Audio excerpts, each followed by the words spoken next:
మన కోసం ఈ లోకానికి దిగి వచ్చాడు, మన కోసం తన ప్రాణాన్ని పెట్టేశాడు. వండర్ఫుల్. అసలు ఒకవేళ మంచి వారి కోసం ఎవరైనా మరణించడానికి ఇష్టపడతారు, కానీ మన లోపల ఏ మంచి ఉన్నదని మరణించడానికి ఇష్టపడ్డాడు?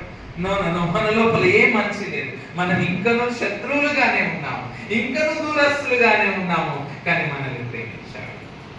వినో, మన స్థితి ఎలాంటిదో తెలుసు, మనం ఎలా బ్రతికామో తెలుసు, ఎలాంటి ఆలోచనలు చేశామో మనకి తెలుసు.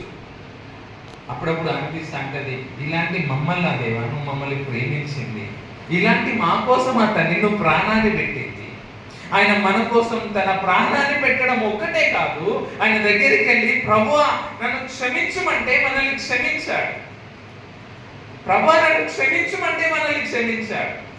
తన కృప ద్వారా క్షమించాడు. కృప ద్వారా క్షమించడం అంటే అర్థం ఏంటంటే మనకేదో యోగ్యత ఉన్నదని కాదు మనల్ని క్షమించింది, మనకేదో అర్హత ఉన్నదని కాదు మనల్ని క్షమించింది.